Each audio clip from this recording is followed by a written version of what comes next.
Hey everyone, this is Cholera, and I have with me again Peanut, of course, from SC2GG.com.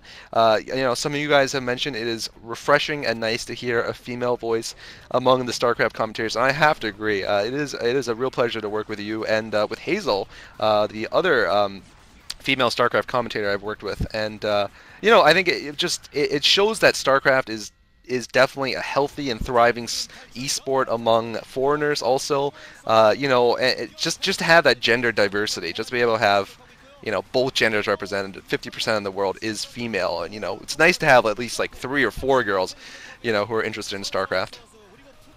I really think you just mentioned me and Hazel, or especially Hazel, just to solidify the fact that you're this YouTube commentator whose fame seduces women into commentating with him, and you're just like the commentator Me? pimp daddy. Who, I me? think you like that title. I think that's why you Pshaw, keep bringing it pshaw, up. pshaw. Yep, yep. I have only the most altruistic and high-minded principles in mind when I commentate with YouTube girls, and I do demand a triple commentary, a threesome with both of Uh-huh. you at some point. Oh my Yeah, but God. So anyway, this game. let's go on to this game. This is Midas versus Hero V. Midas, a very strong Terran player, once again on SKT1. Kind of like Hwason in many ways, has been said to be great in the past. He's got a silver medal somewhere in the past. I forgot what tournament, but silver in some Star League, and really just hasn't been doing great. This season, he's been doing especially poorly. Why don't you tell us about the stats? He's facing Hero V, by the way, from We Made Fox. Yeah, Midas hasn't been doing well at all. He's gone 0 for 4 so far in the Pro League, and well, Hero hasn't been doing that much better. He's been 1 and 3. So, well, we'll see if one of these players can sort of turn it around this game and maybe try to start a new winning record. Of course, that will mean that the other one keeps losing, but that's the way the Well, cookie crumbles sometimes, I suppose. absolutely.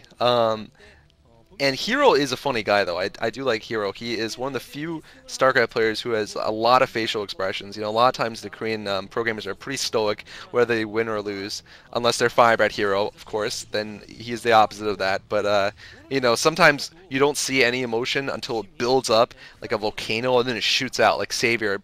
You know, bashing his hands into the wall, having a fit of nerd rage, as Moltrap put it, when he lost to Firebat Hero one time. But Hero is a guy who's very laid back. He laughs at himself when he loses or when he wins, and I respect him for that. He actually beat Flash in a game a while ago Wow. in the Pro League on Coliseum, and that's impressive. Although his overall stats are not impressive.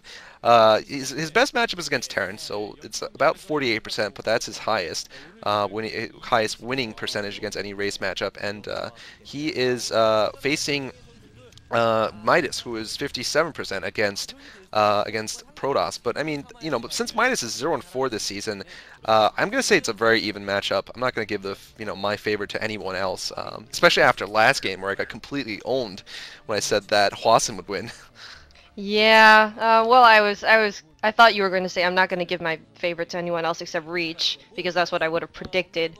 But, I guess that works out too if we're just looking at these Well, two players. Well, I mean, obviously, while we are talking, Reach is personally solving the problems of the world. Right now, I hear he is moving from Korea to Zimbabwe, where he's going to kick my ass, basically, because evidently cholera, or someone under the pseudonym cholera has been causing lots of problems in Zimbabwe. And Reach is going to go over there and destroy every cholera bacterium everywhere. He's just going to solve he's gonna beat up Mugabe while he's at it. Anyway, scouting probe in the base of Hwason. Hwason's got one SCV on gas, indicative of a fast expand, and this is gonna be hard for him to hold. Actually, once again, we're faced with the problem of the Terran player having a very sort of they need to really hold that ramp very carefully and not get contained because there is a sort of a narrow entrance to their base. And here we're seeing a 2-gate range here from Hero. So Hero not going to go for a one gate tech build. He's going to be going for that 2-gate. He's going to be able to put early pressure here on Hwason.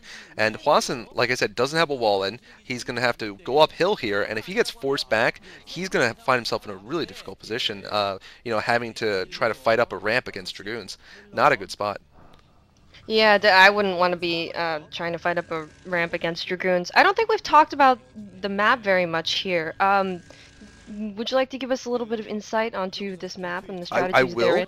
I will, but actually I gotta say right now Midas it might be in a little bit of trouble because Hero's gonna be going for a proxy here. I think at the bottom, and there Ah, it is, oh, Proxy proxy at Robo. the 6.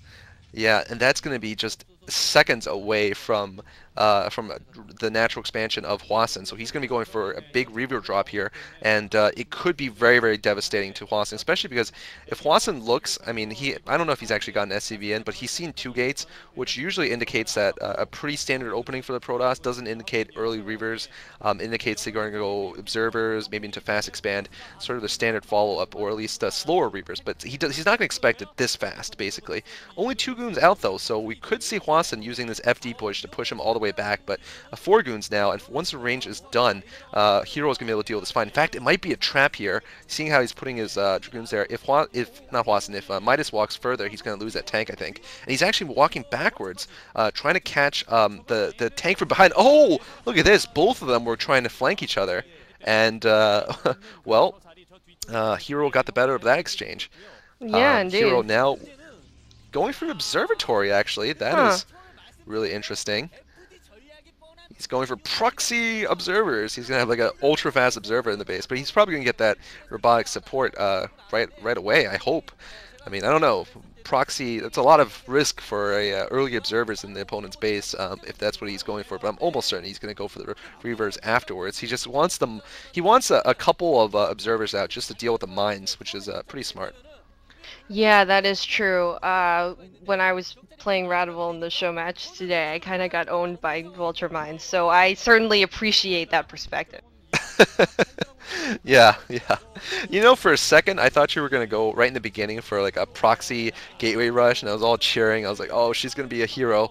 She's gonna go for a proxy rush." But then you just scouted in the wrong direction, I think, because you sent like your Yep. 6 probe out, and I was like, "That is really early." And then you built a pylon in your base, so I was like, "Oh, TT." I was crying a little bit inside. A little Sorry, piece of me died. I didn't mean to make you cry. All right. Well, anyway, we're actually not seeing a fast Reaver drop. This is actually really crazy. I love this build. This is actually like a fast Dragoon rush. Fast, fast, fast observers into Dragoon attack.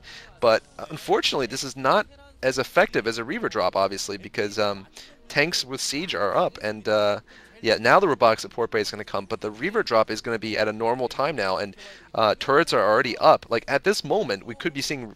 At this moment, he could have had Reavers right now in that natural expansion and killing SCVs, but instead he went for this sort of interesting, but in the end, I don't think particularly effective fast observers. I think he would have been much better off. But anyway, he's not that far behind. He is going to be behind, though, if he can't do any damage with the Reavers, because his natural is just now going up. Huasen's been